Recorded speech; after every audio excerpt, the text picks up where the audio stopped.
வணக்கம். நம்ம PGTRB commerce பார்த்துட்ருக்கோம். ஸோ நம்ம இதில் 13 யூனிட்ஸ் நம்ம ஆல்ரெடி முடிச்சிட்டோம். இப்போ நம்ம 14th யூனிட்லேருந்து இப்போ நம்ம போகிறோம். ஓகே. ஸோ 14th யூனிட் பார்த்தீங்கன்னா எக்ஸ்போர்ட் ப்ரொமோஷன். ஸோ நம்ம லாஸ்ட்லாவது நம்ம பார்த்துருப்போம் இன்டர்நேஷ்னல் ட்ரேட் பற்றி. ஸோ இன்டர்நேஷ்னல் ட்ரேடில் நம்ம எப்படி டிஃப்ரெண்ட் இன்ஸ்ட்ருமெண்ட்ஸ் இருக்குது, அதுக்கப்புறம் டிஃப்ரெண்ட் ஆர்கனைசேஷன்ஸ், ஃபினான்ஷியல் இன்ஸ்டிடியூஷன்ஸ் இவங்களெல்லாம் பற்றி நம்ம பார்த்தோம். ஸோ இந்த யூனிட்டில் நீங்கள் பார்த்தீங்கன்னா நம்ம எக்ஸ்போர்ட்காக நம்ம பார்க்க போகிறோம். எக்ஸ்போர்ட்டை ப்ரொமோட் பண்ணுறதுக்காக ஒரு நாட்டில் என்னென்னலாம் எஃபர்ட்ஸ் எடுக்கிறாங்க. பிகாஸ் இன்டர்நேஷ்னல் ட்ரேட்லேயே நம்ம பார்த்தோம் ஃபேவரபிள் பேலன்ஸ் ஆஃப் ட்ரேட் ஒரு ஃபேவரபிள் பேலன்ஸ் ஆஃப் பேமெண்ட் வேணும்னா நம்ம நிறைய எக்ஸ்போர்ட் தான் பண்ணணும். கரெக்ட். நிறைய இம்போர்ட் பண்ணனா அது நம்ம நாட்டுக்கு நல்லதே கிடையாது. ஸோ நீங்கள் நிறைய எக்ஸ்போர்ட் பண்ணணும்னா நீங்கள் நிறைய ப்ரொடியூஸ் பண்ணணும். நீங்கள் நிறைய ப்ரொடியூஸ் பண்ணணும்னா உங்களுக்கு நிறைய பணம் தேவை, நிறைய எஃபர்ட்ஸ் தேவை. ஸோ இதுக்காக கவர்மெண்ட்ஸ் என்னென்னலாம் பண்ணுறாங்க, ஸோ அதை பற்றி பார்க்க போகிறதா இந்த யூனிட்டில். Okay. So export promotion. So எக்ஸ்போர்ட்னா ஃபர்ஸ்ட் என்ன, it's a function of international trade. ஓகேங்களா. எக்ஸ்போர்ட்னா இன்னொரு நாட்டுக்கு அனுப்புனா தான் அது பேர் எக்ஸ்போர்ட். உள்ளூர்லேயே வெளியே அனுப்புறது பேர் எக்ஸ்போர்ட் கிடையாது. Okay. So it's a function of international trade whereby goods produce in one country is ship to another country. ஓகேங்களா. For future sale or trade. So நீங்கள் வந்து ஃப்ரீயாக பண்ணுறதுனா அது எக்ஸ்போர்ட் கிடையாது. பணத்துக்காக it's a monetary transaction. So அதுக்காக ஒரு நாட்டிலேருந்து இன்னொரு நாட்டுக்கு அனுப்புனீங்கன்னா அதான் நம்ம எக்ஸ்போர்ட்னு சொல்கிறோம். So types of export businesses. இப்போ எக்ஸ்போர்ட் பண்ணுறவங்களையே நிறைய டைப்ஸ் இருக்காங்க. எக்ஸ்போர்ட்டில் ட்ரேடர்ஸ்னு இருக்காங்க. அவங்க வெறும் ட்ரேட் மட்டும் தான் பண்ணுவாங்க. அதுக்கப்புறம் பார்த்தா எக்ஸ்போர்ட் மேனுஃபேக்சரர்ஸ் இருக்காங்க. அவங்க மேனுஃபேக்சர் பண்ணுவாங்க, மிச்சவங்களுக்கு கொடுத்துருவாங்க, அவங்க அதை ட்ரேட் பண்ணுவாங்க. அப்புறம் சர்வீஸ் மட்டும் பண்ணுவாங்க. சர்வீஸை மட்டுமே அவங்க எக்ஸ்போர்ட் பண்ணுவாங்க. அதுக்கப்புறம் ஃப்ரைட் ஃபார்வர்டர்ஸ்னு இருக்காங்க.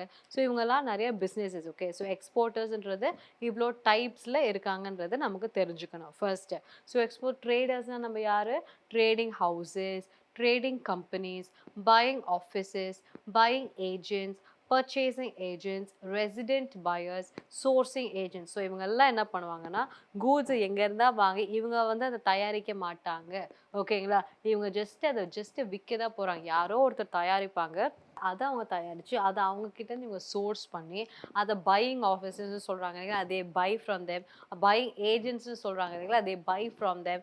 பர்ச்சேசிங் ஏஜென்ட்ஸ் இதெல்லாம் அவங்கக்கிட்டேருந்து வாங்கிட்டு அவங்க வந்து எக்ஸ்போர்ட் பண்ணுவாங்க. பிகாஸ் ப்ரொடியூசர் பண்ணவங்க வந்து ஒரு சின்ன ஆர்கனைசேஷனாக இருப்பாங்க, ஒரு சின்ன பிஸ்னஸாக இருப்பாங்க, ஒரு காட்டேஜ் இண்டஸ்ட்ரின்னு வச்சுக்கோங்களேன். அவங்க ப்ராடக்ட் ரொம்ப சூப்பராக இருக்கும். பட் ஆனால் அவங்கக்கிட்ட வந்து ஒரு டிஜிஎஃப்டி லைசன்ஸ்லாம் இருக்காது, அவங்க இம்போர்ட் எக்ஸ்போர்ட் கோடெல்லாம் இருக்காது, அவங்கக்கிட்ட எதுவுமே இருக்காது. பட் ஆனால் அவங்களுக்கு எப்படி பண்ணணுன்ற ஒரு அறிவு மட்டும் இருக்குது, அந்த நாலேஜ் மட்டும் இருக்குது. அவங்க மேபி அதை ஆன்செஸ்ட்ரலாக பண்ணலாம், இல்லாட்டி இப்போவே பண்ணலாம். பட் ஆனால் அவங்களுக்கு வந்து அவ்வளோ எக்ஸ்போஷர் இருக்காது, எக்ஸ்பர்டீஸ் இருக்காது. ஸோ அவங்கக்கிட்டேருந்து பொருளை இவங்க சோர்ஸ் பண்ணி இவங்க அதை எக்ஸ்போர்ட் பண்ணுவாங்க. ஸோ இவங்களுக்கு அதில் பேசிக்கான இவங்களுக்கு ஒரு ஷேர் கிடைச்சிடும். இவங்க எக்ஸ்போர்ட் பண்ணுறவங்க இவங்க ஒரு ஷேர் எடுத்துப்பாங்க. ஓகேங்களா. இந்த இடத்துல தான் இவங்க நிறைய பேர் எக்ஸ்ப்ளாய்ட்டும் பண்ணுறாங்க. That is another flip side. But still இவங்களோட வேலையை அதுதான். இன்னொருத்தவங்க கிட்டேருந்து சோர்ஸ் பண்ணிவிட்டு அதை அவங்க எக்ஸ்போர்ட் பண்ணுறாங்க. ஸோ இவங்கள தான் வந்து trading houses, trading companies, buying agents, purchase agents இப்படிலாம் நம்ம சொல்கிறோம். ஓகே. ஸோ இவங்க பேர் என்னென்னா export representatives or export distributors, export agents, export management companies and manufacturers representatives. இவங்க எல்லாருமே ட்ரேடர்ஸ் கீழே வராங்க. ஓகே. அண்ட் நெக்ஸ்ட் நம்ம பார்க்கலாம் எக்ஸ்போர்ட் மேனுஃபேக்சரர்ஸ். இவங்க பார்த்தீங்கன்னா இவங்களே மேனுஃபேக்சர் பண்ணுறாங்க. இவங்க மேனுஃபேக்சர் பண்ணி ஒன்று இவங்களே அனுப்பலாம், இல்லாட்டி இந்த மாதிரி ட்ரேடிங் ஹவுசஸ் கிட்ட கொடுத்துட்டு அவங்க மூலியமாக தான் அனுப்பலாம். Okay. So they include manufacturers, producers, assemblers, processors of export goods. So இவங்க தான் அதை ஒன்று மேனுஃபேக்சர் பண்ணுவாங்க, இல்லை யாரோ மேனுஃபேக்சர் பண்ணதை அசெம்பிள் பண்ணுவாங்க, இல்லை அதை ப்ரொடியூஸ் பண்ணுவாங்க, இல்லாட்டி அதை ப்ராசஸ் பண்ணுவாங்க. ஸோ இவங்க எல்லாரையுமே நம்ம வந்து எக்ஸ்போர்ட் மேனுஃபேக்சரர்ஸ் கீழே நம்ம பார்க்குறோம். Directly export the goods or indirectly export the goods through the export traders. ஒன்று அவங்களே டைரெக்டாக பண்ணலாம், இல்லை ட்ரேடர்ஸ் மூலிமா அவங்க பண்ணலாம். ஓகே. நெக்ஸ்ட் நம்ம பார்க்குறோம் service exporters. So service exporters பார்த்தீங்கன்னா தே இன்க்ளூட் அவங்க யார், சர்வீசஸ் நம்ம சொன்னோம்ல, பேங்கிங்காக இருக்கட்டும், ஃபைனான்ஸாக இருக்கட்டும், இன்சூரன்ஸாக இருக்கட்டும், அதுக்கப்புறம் transport, communication, anything which is not tangible, இவங்க எல்லாமே service exporters. Okay. So service எக்ஸ்போர்ட்டர்ஸ்னால் they include banks, ocean shipping companies, air cargo companies, airlines, trucking companies, rail carriers, insurance companies. So இவங்க எல்லாமே இதில் நம்ம பார்த்த டிரான்ஸ்போர்ட் வருது, இன்சூரன்ஸ் வருது, பேங்கிங் வருது, இவங்க எல்லாமே உள்ள இங்கே வர போகிறாங்க. ஓகே, அண்ட் நெக்ஸ்ட் நம்ம பார்த்தோன்னா freight forwarders or consolidators, consulting firms. So இவங்க எல்லாருமே யார்? சர்வீஸை எக்ஸ்போர்ட் பண்ணுறவங்க, miscellaneous service companies. So service exporters என்ன பண்ண போகிறாங்க? தே ப்ரொவைட் சர்வீசஸ் டு யாருக்கு அவங்க சர்வீசஸ் கொடுக்க போகிறாங்க? அந்த export traders and export manufacturers இருக்காங்க இல்லைங்களா? ஸோ அவங்களுக்காக இவங்க இதை ஹெல்ப் பண்ண போகிறாங்க. ஸோ இந்த ட்ரேடர்ஸ்க்கு இங்கேருந்து அதை எக்ஸ்போர்ட் பண்ணணும், அங்கேருந்து அதை வந்து இப்போ ஒரு கூட் இருக்குங்க. ஸோ இந்த வந்து நீங்கள் ஒரு கிராமத்தில் தயாரிக்கிறீங்க, அதை வந்து இப்போ நீங்கள் சைனாக்கு அனுப்ப போகிறீங்கன்னா அது அப்படியே நினச்ச உடனே பறந்து போயிடுமா? கிடையாது. அதை நியர்பை ஒரு சிட்டிக்கு அனுப்பணும், அதுக்கப்புறம் அதை ஒரு கோஸ்டல் சிட்டிக்கு அனுப்பணும், அங்கேருந்து போர்ட்டுக்கு அனுப்பணும், போர்ட்லேருந்து அதை எக்ஸ்போர்ட் பண்ணணும். ஸோ இவ்வளோ ப்ராசஸ் இருக்குது. இதுக்கெல்லாம் ஹெல்ப் பண்ண போகிறது தான் இந்த சர்வீஸ் ட்ரேடிங் கம்பெனிஸ். ஓகேங்களா? இந்த சர்வீஸ் எக்ஸ்போர்ட்டர்ஸ் இதெல்லாம் வந்து அவங்களுக்கு சர்வீஸ் பண்ணி கொடுக்க போகிறாங்க. ட்ரக் கம்பெனிஸாக இருக்கட்டும், ரயில்வே கம்பெனிஸாக இருக்கட்டும், பேங்கிங் கம்பெனிஸாக இருக்கட்டும், இவங்கெல்லாம் வந்து அவங்களோட பிஸ்னஸை ஃபெசிலிட்டேட் பண்ண போகிறாங்க.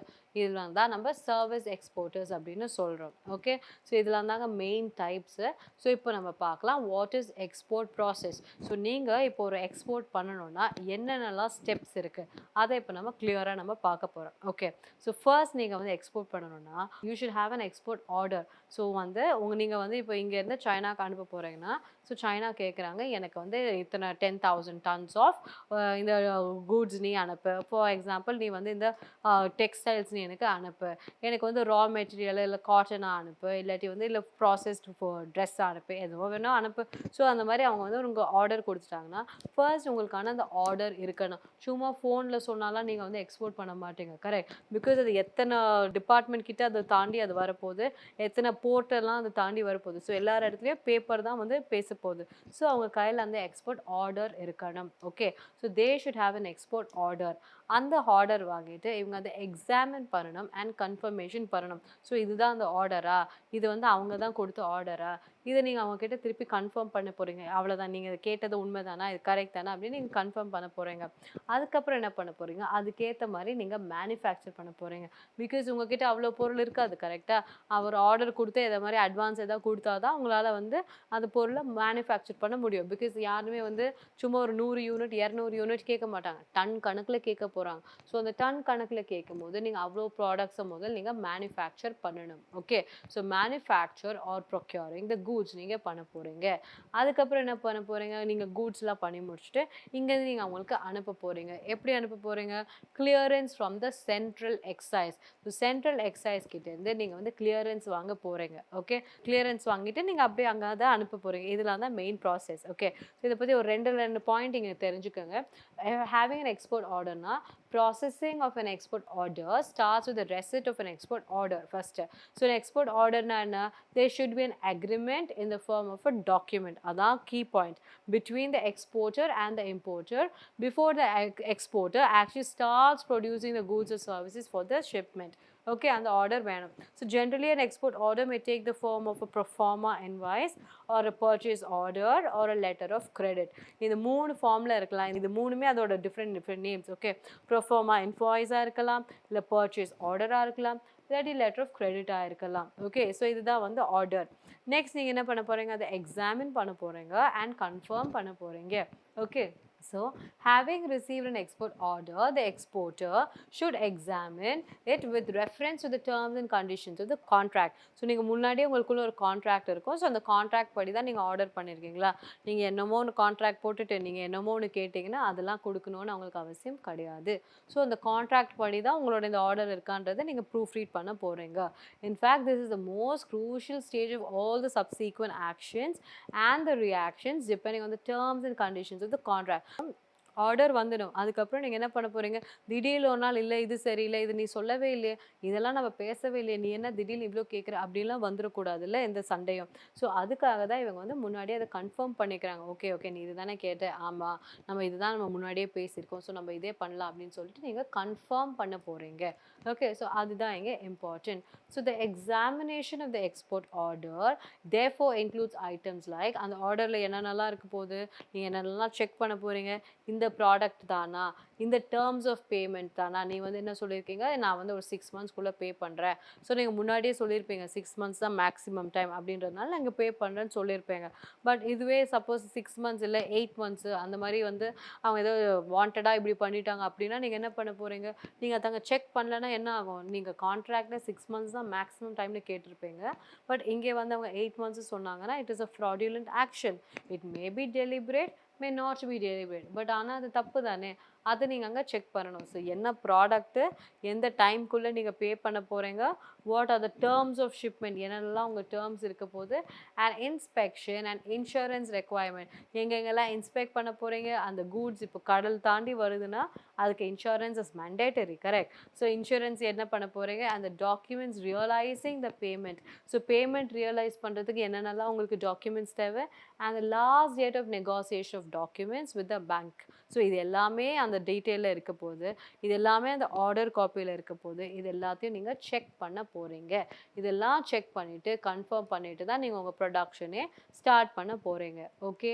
ஸோ நெக்ஸ்ட் நம்ம பார்க்கலாம் manufacturing or procuring goods. So the RBI என்ன சொல்கிறாங்க, the RBI under the export credit scheme.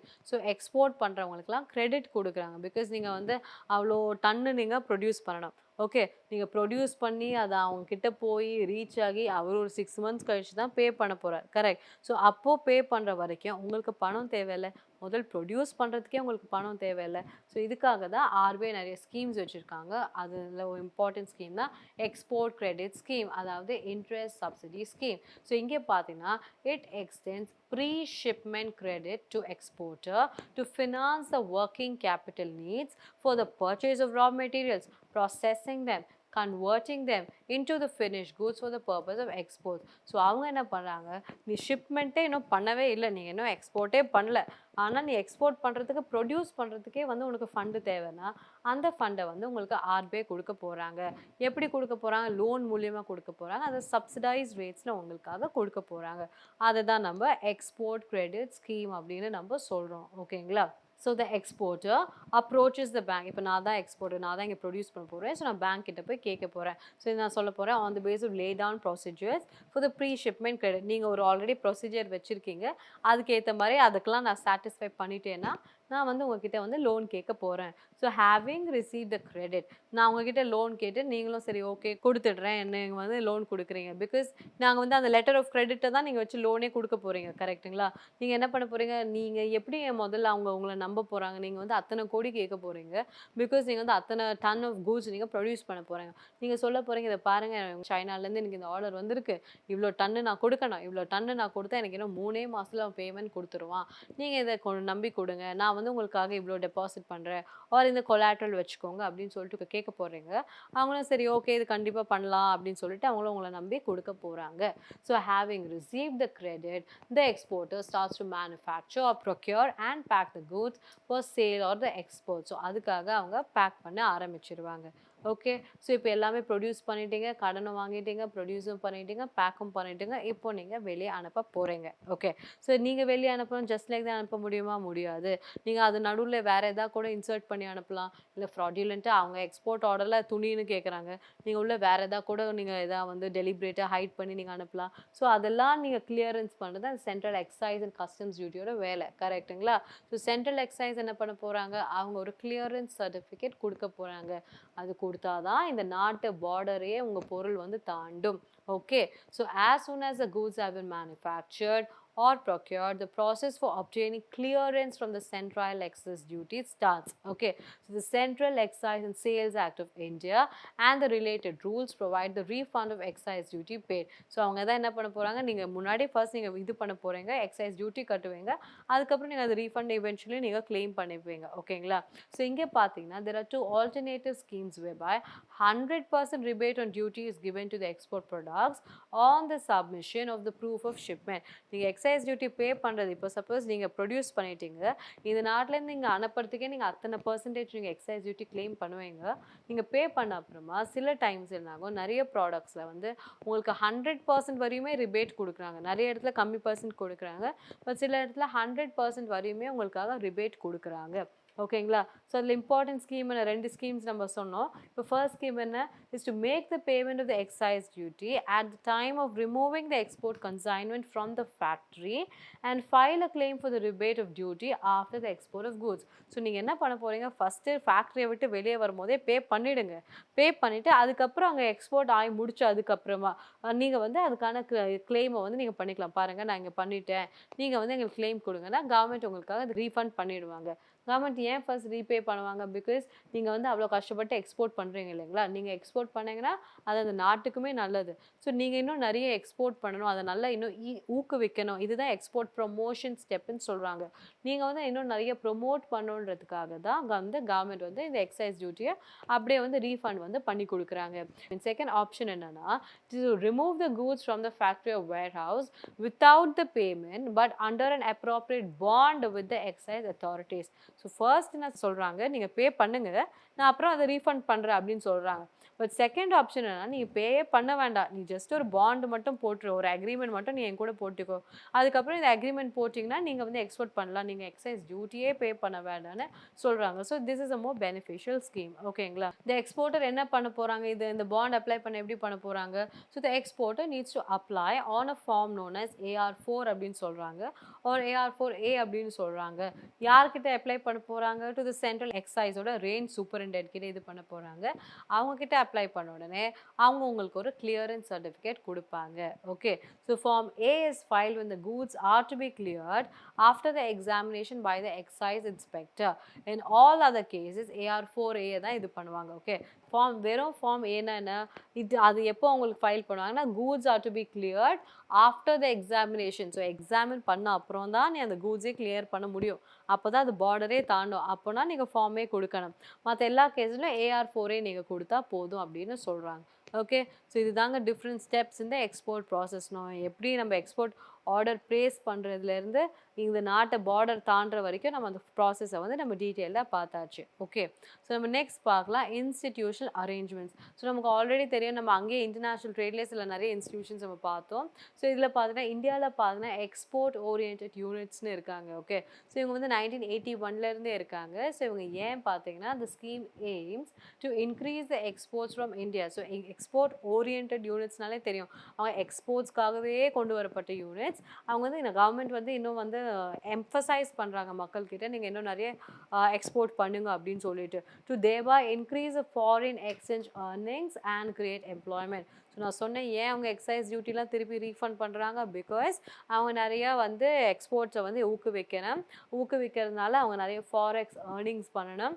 அதனால நம்ம நாட்டில் வந்து நிறைய எம்ப்ளாய்மெண்ட் வரணும். நீங்கள் நிறைய எக்ஸ்போர்ட் பண்ணால் தான் நீங்கள் நிறைய ப்ரொடியூஸ் பண்ணுவீங்க. நிறைய ப்ரொடியூஸ் பண்ணால் தான் நாட்டில் வந்து அன்எம்ப்ளாய்மெண்ட் இருக்காது. ஓகே. ஸோ இதுக்காக தான் இது பண்ணுறாங்க. Okay, so this scheme also complements other schemes such as free trade zone and export processing zone in India. So in the free trade zone, export processing zone, அப்புறம் chess இது எல்லாத்தையும் வந்து இவங்க தான் வந்து ஊக்குவிக்கிறாங்க. இவங்க தான் வந்து அதை சப்போர்ட் பண்ணுறாங்கன்றது நமக்கு தெரியணும். ஓகே. ஸோ நெக்ஸ்ட் பார்க்கலாம் இபிசி. ஸோ இபிசி நமக்கு தெரியும் இவங்க தான் எக்ஸ்போர்ட் ப்ராசஸிங் ஜோன். இவங்க 1980லேருந்தே இருக்காங்க. ஓகே. யார் மூலியமாக வந்திருக்காங்க? இபிசி அத்தாரிட்டி ஆர்டினன்ஸ் மூலியமாக இவங்க வந்திருக்காங்க. Okay. So export processing zone பார்த்தீங்கன்னா it can be term as an initiative to promote the exports. ஓகேங்களா? With the help of economic incentives. நீங்கள் எக்ஸ்போர்ட் எப்படி நீங்கள் ப்ரொமோட் பண்ணுவீங்க? அவங்க நிறைய ப்ரொடியூஸ் பண்ணணும். ப்ரொடியூஸ் பண்ணாதான் அவங்களால எக்ஸ்போர்ட்டே பண்ண முடியும். அவங்க நிறைய ப்ரொடியூஸ் பண்ணணும்னா ஃபர்ஸ்ட் அவங்கக்கிட்ட நிறைய பணம் வேணும். ஸோ இதுக்கெல்லாம் நீங்கள் ஹெல்ப் பண்ண போகிறீங்க. ஸோ அவங்களுக்கு நிறைய ஹெல்ப் பண்ணுவீங்க. எப்படி பண்ணுவீங்க? free prerequisite of infrastructural services and tax holidays கொடுக்க போகிறீங்க. ஸோ நமக்கு தெரியும் செஸ்லாம் இருக்காங்க இல்லைங்களா? நீங்கள் வந்து எங்கள் ஊரில் இன்வெஸ்ட் பண்ணுங்கள். நீங்கள் இன்ஃபோசிஸ் அந்த மாதிரி பெரிய பெரிய ஆர்கனைசேஷனில் எங்கள் ஊரில் வந்து பண்ணுங்கள். அப்புறம் ஹூண்டாய் அவங்கெல்லாம் நீங்கள் பார்த்து எங்கள் ஊரில் வந்து மேனுஃபேக்சர் பண்ணுங்கள். ஃபாக்ஸ்கான் இப்போ ரீசெண்டாக நமக்கு வந்திருக்காங்க. ஐஃபோன் நீங்கள் தயாரிக்கிறாங்க. நீங்கள் எங்கள் ஊரில் வந்து பண்ணுங்கள். இங்கே நமக்கு பண்ணுறாங்க. அப்புறம் கர்நாடகாலையும் இப்போ பண்ணுறாங்க. ஸோ இந்த மாதிரி எங்கள் ஊரில் வந்து பண்ணுங்க அப்படின்னு சொல்கிறாங்க. ஸோ நீங்கள் இங்கே பண்ணீங்கன்னா நான் உங்களுக்கு நிறைய இன்ஃப்ராஸ்ட்ரக்சரில் நிறைய இது தரேன்.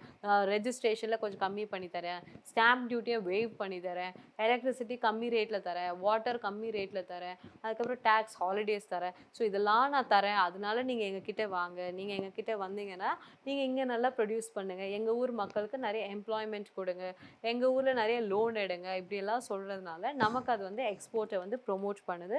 நம்மளோட ஸ்டேட்டோட ஜிடிபியும் வந்து அது ப்ரொமோட் பண்ணி கொடுக்குது. ஓகே, ஸோ இதெல்லாம் தான் எக்ஸ்போர்ட்டோட ப்ராசஸிங் ஜோனோட வேலை. ஸோ இவங்க என்ன பண்ணுறாங்கன்னா, they are contributing in the economic development since 1960 and have delivered remarkable contribution in the national income. So national இன்கம்க்கே பார்த்தீங்கன்னா இவங்க நல்லா கான்ட்ரிபியூட் பண்ணி கொடுக்குறாங்கன்றது நமக்கு தெரியணும். ஸோ இதெல்லாம் தான் இம்பார்ட்டன்ட் இன்ஸ்டிடியூஷன் அரேஞ்ச்மெண்ட்ஸ். நெக்ஸ்ட் நம்ம பார்க்கலாம் ஏஓடிசி. EODCனா என்னன்னா export application discharge certificate. So EODCனா என்னன்னா on the completion of export application, நீங்கள் எக்ஸ்போர்ட் பண்ணி முடிக்கும் போது த ஆத்தரைசேஷன் ஹோல்டர், அதாவது நான் தான் எக்ஸ்போர்ட்டர், நான் தானே அந்த ஆத்தரைசேஷன் வாங்கியிருக்கேன். ஸோ நீங்கள் என்ன பண்ண போகிறீங்கன்னா you are going to receive an EODC on providing an application in ANF 5B to the respective regional authority under DGFT. So நீங்கள் இந்த எக்ஸ்போர்ட் ஆப்ளிகேஷன் முடிச்ச அப்புறமா என்ன பண்ண போகிறீங்க, the exporter must provide a documentary proof of the export transaction. நீங்கள் export பண்ணி முடிச்சிட்டீங்க கரெக்டுங்களா, அந்த எக்ஸ்போர்ட் ஆப்ளிகேஷன் நீங்கள் பண்ணி முடிச்சதுனால, அதை நீங்கள் டிஸ்சார்ஜ் பண்ணி முடிச்சதுனால உங்களுக்கு அந்த சர்டிஃபிகேட் இப்போ கொடுக்க போகிறாங்க. ஸோ நீங்கள் ஒரு எக்ஸ்போர்ட்டர்ன்றது நம்ம ஊருக்கெல்லாம் தெரியணும் இல்லைங்களா. எக்ஸ்போர்ட் ஆப்ளிகேஷன் முடித்தோடனே நீங்கள் எக்ஸ்போர்ட் நீங்கள் வந்து அந்த பில் கொடுக்க போகிறீங்க, பார்த்தீங்களா நான் இந்த எக்ஸ்போர்ட் பண்ணிட்டேன், நீங்கள் எப்படி எக்ஸ்போர்ட் பண்ணீங்க, கப்பல் வழியாவா இல்லை ஏர் வழியாவா நீங்கள் பார்த்துட்டு அதோட பில் கொடுக்க போகிறீங்க, ஷிப்பிங் பில்லோ பில் ஆஃப் எக்ஸ்போர்ட்டோ கொடுக்க போகிறீங்க. யார்கிட்ட கொடுக்க போகிறீங்க, டிஜிஎஃப்டி கிட்ட கொடுக்க போகிறீங்க. அப்படின்னு நீங்கள் கொடுக்கும்போது for the closure of the advance licence, முன்னாடியே லைசன்ஸ் வாங்கி தானே இது பண்ணியிருப்பீங்க, நீ இது பண்ணணும், இவ்வளோ எக்ஸ்போர்ட் பண்ண போகிறீங்கன்றதுக்காக அட்வான்ஸ் வாங்கி தான் இதை பண்ண போகிறீங்க. ஸோ அதை வந்து நீங்கள் க்ளோஸ் பண்ணுன்றதுக்காக இந்த EODCயை நீங்கள் வாங்க போகிறீங்க. ஸோ அந்த ரீஜனல் அத்தாரிட்டி என்ன பண்ண போகிறாங்கன்னா they will issue EODC to the said exporter after completing all the advance license formalities. இதெல்லாம் முடிச்சோடனே அவங்க என்ன பண்ண போகிறாங்க, அவங்களோட பில்லெல்லாம் பார்த்துட்டு சரி ஓகே இவங்க பண்ணியிருக்காங்க, இவங்க உண்மையாகவே கூட்ஸை வந்து அனுப்பியிருக்காங்க, சும்மா வந்து ஃபேக் பண்ணல, சும்மா வந்து பேப்பரில் வந்து நான் அனுப்பிட்டேன்னு சொல்லிட்டு அங்கே கூட்ஸ் போகாமல் இல்லை, இவங்க உண்மையாகவே அனுப்பியிருக்காங்கன்னு பார்த்துட்டு அவங்க வந்து அந்த எக்ஸ்போர்ட் ஆப்ளிகேஷனை நீங்கள் டிஸ்சார்ஜ் பண்ணி முடிச்சிட்டீங்க, அந்த வேலையை பண்ணி முடிச்சிட்டீங்க அப்படின்னு சொல்லிட்டு அவங்க ஒரு சர்டிஃபிகேட் கொடுக்க போகிறாங்க. யார், DGFT, யாருக்கு, எக்ஸ்போர்ட் இருக்குது. ஓகே, செஸ் நம்ம பார்க்கலாம். ஸோ இபிசி மாதிரி தான் இந்த எஸ்இசி கூட. இவங்க வந்து செஸ் பாலிசி 2000ல் ஆரம்பிச்சிருக்காங்க. ஸோ 2000லேருந்து நம்ம ஊரில் நிறைய செஸ் இருக்குது கரெக்ட். நேற்று கிளாஸில் நம்ம பார்த்தோம் இந்த மாதிரி நமக்கு இந்தியாவில் எவ்வளோ செஸ் இருக்குது, தமிழ்நாட்டில் எவ்வளோ செஸ் இருக்குலாம் நம்ம பார்த்தோம். ஓகே, ஸோ செஸ் பாலிசி வந்து 2000ல் கொண்டு வந்திருப்பாங்க அண்ட் செஸ் ஆக்ட் பார்த்தீங்கன்னா 2005ல் கொண்டு வந்திருப்பாங்க. ஓகே, ஸோ செஸ் ஆக்ட் என்ன சொல்லுதுன்னா it is defined as an act to provide for the establishment, development and management of the specialized economic zone for the promotion of export and for the matters connected therewith. So export promote பண்ணணும், industrial development promote பண்ணணும், இதுக்காகவே கொண்டு வரப்பட்ட ஒரு institutional arrangement தான் இந்த செஸ்ன்றது நமக்கு தெரியணும். Okay, so they have simplified procedures to develop, operate and maintain CES and also to set up units and conduct business in CES. நீ ஏன் வந்து இப்போ இந்த ஏரியாவில் பண்ணக்கூடாது, ஏன் பக்கத்தில் இருக்க இந்த ஏரியாவில் நீ ஏன் இன்வெஸ்ட் பண்ணணும் அப்படின்னா இந்த ஏரியாவுக்கு நிறைய பெனிஃபிட்ஸ் இருக்குது. ஓகே, ஸோ நீங்கள் வந்து இன்வெஸ்ட் பண்ணுனா நான் உனக்கு நிறைய வந்து கன்செஷன்ஸ் கொடுப்பேன். நான் சொன்னேன் இல்லைங்களா, ரெஜிஸ்ட்ரேஷனில் கன்செஷன் கொடுப்பேன், stamp duty, electricity, water, transport, communication, அதுக்கப்புறம் டேக்ஸ் ஹாலிடேஸ், எக்ஸைஸில் எதாவது ரிபேட்டு, இது மாதிரி நான் நிறைய கொடுப்பேன். அதனால நீ ஏன் ஏரியாவுக்கு வா, என்னோட இந்த செஸ்ஸில் வந்து நீ இன்வெஸ்ட் பண்ணு அப்படின்னு சொல்கிறாங்க. இப்போ சிறுசேரியிலலாம் இந்த செஸ் இருக்குது, சிப்காட் இருக்குது, இந்த அம்பத்தூரில் இண்டஸ்ட்ரியல் எஸ்டேட்ஸ் இருக்குது, இதெல்லாம் நம்ம பார்த்தோம் இல்லைங்களா. ஸோ இந்த மாதிரியெல்லாம் இருக்கும்போது இங்கெல்லாம் நீங்கள் இன்வெஸ்ட் பண்ணிங்கன்னா அது உங்களுக்கு ரொம்ப யூஸ்ஃபுல்லாக இருக்க போகுது, உங்களுக்கு அது ரொம்ப டேக்ஸ் பெனிஃபிஷியலாக இருக்க போகுதுன்றது உங்களுக்கு தெரியணும். ஓகே, ஸோ அவங்க என்ன பண்ணுறாங்கன்னா அங்கே எல்லாம் வந்து உங்களுக்கு ஒரு சிங்கிள் விண்டோ கிளியரன்ஸ் மாதிரி கொடுக்குறாங்க. ஒரு சிங்கிள் விண்டோ கிளியரன்ஸ் கொடுக்கும்போது என்ன ஆகும், இப்போ ஒரு பிஸ்னஸ் ஆரம்பிக்கணும்னா நிறைய அப்ரூவல்ஸ் இருக்குது கரெக்ட். நம்ம சிவாஜி படத்துலலாம் பார்த்துருப்போம், ஒரு ஹாஸ்பிட்டல் ஆரம்பிக்கிறதுக்கு எத்தனை சைன் வாங்கணும், எத்தனை இடத்துல வந்து அவங்க போய் நிற்கணும். ஸோ அந்த மாதிரி ஒரு இன்ஸ்டியூஷன் ஆரம்பிக்கணும், ஒரு MNC ஆரம்பிக்கணும், ஒரு கார் மேனுஃபேக்சரிங் மேனுஃபேக்சரிங் யூனிட் ஆரம்பிக்கணும், ஒரு மொபைல் மேனுஃபேக்சரிங் யூனிட் ஆரம்பிக்கணும்னா அத்தனை கிளியரன்ஸ் நீங்க வாங்கணும். ஸோ இந்த மாதிரி செஸ்ல நீங்க உள்ள வந்துட்டீங்கன்னா, நீங்க ஒரே இடத்துல எல்லா கிளியரன்ஸும் வாங்கலாம். உங்களுக்கு அவ்வளோ பிரச்சனையே இருக்காது. உங்களுக்கு அவ்வளோ வந்து டிலே இருக்காது. ரெட் டேப்பிசம் அவ்வளோ இருக்காது. நீங்க அதனால எங்ககிட்ட வந்து இன்வெஸ்ட் பண்ணுங்க. எங்க ஏரியால இந்த ஜோன்ல வந்து இன்வெஸ்ட் பண்ணுங்க அப்படின்னு சொல்றாங்க. ஓகே. ஸோ உங்களுக்கு ஒரு சிங்கிள் விண்டோ கிளியரன்ஸ் கிடைக்க போகுது for matters connected to the central and state governments. Okay.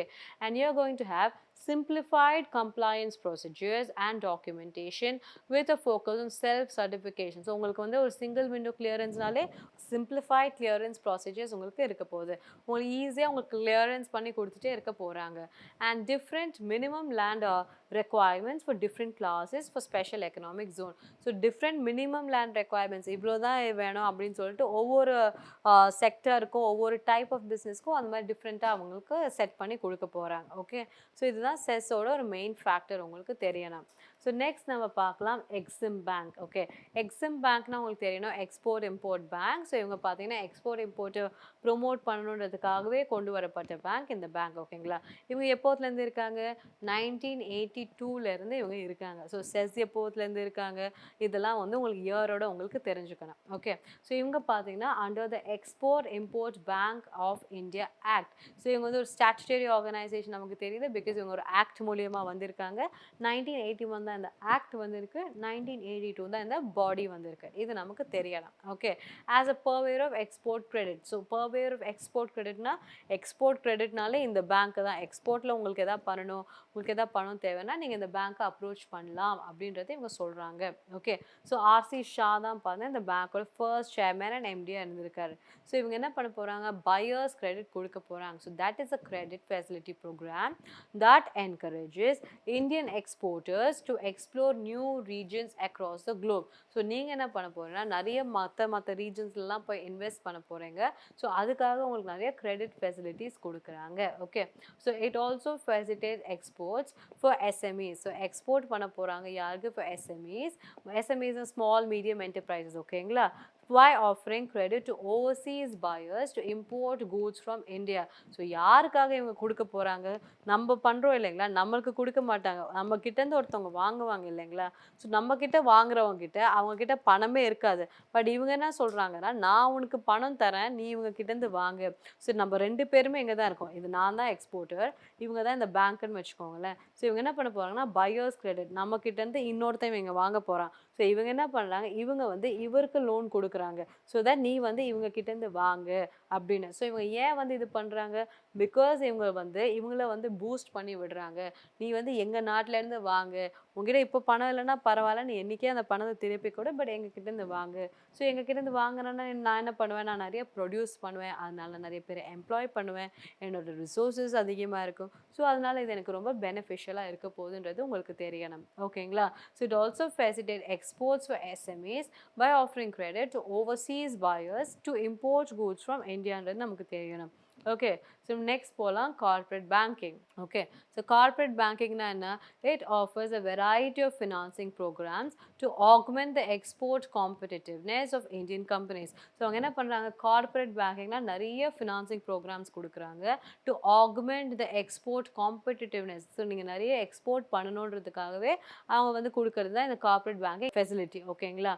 Next நம்ம பார்க்கலாம் line of credit. So line of கிரெடிட்டும் நமக்கு பார்த்தோம். ஸோ அவங்களும் என்ன பண்ணுவாங்க? இந்த கிரெடிட் கார்டு மாதிரி எப்படி இதில் வந்து நமக்கு ஒரு லிமிட் செட் பண்ணிவிட்டு லோன் மாதிரி கொடுக்குறாங்களோ அதே மாதிரி தான் இந்த லைன் ஆஃப் கிரெடிட்டும். நீங்கள் எவ்வளோக்கு எவ்வளோ நீங்கள் யூஸ் பண்ணுறீங்களோ அவ்வளோக்கு எவ்வளோ நீங்கள் இன்ட்ரெஸ்ட் கட்டினா போதும். ஸோ அந்த அளவுக்கு நீங்கள் எக்ஸ்போர்ட் பண்ணுறதுக்கு நீங்கள் வந்து ஒரு கிரெடிட் ஃபெசிலிட்டி வாங்கிக்கலாம். நீங்கள் எவ்வளோ வாங்கிக்கிறீங்களோ ஸோ அதுக்கேற்ற மாதிரி நீங்கள் லோன் வந்து நீங்கள் கொடுத்தாகணும். ஓகேங்களா.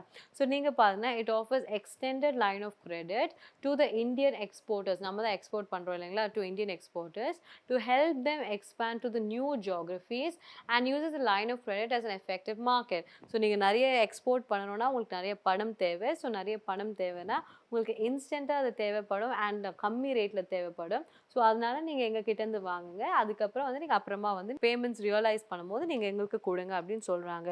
இதுதான் லைன் ஆஃப் கிரெடிட்ன்றது நமக்கு தெரியணும். ஸோ நெக்ஸ்ட் பார்த்தீங்கன்னா ஓவர்சீஸ் இன்வெஸ்ட்மெண்ட் ஃபினான்ஸ்.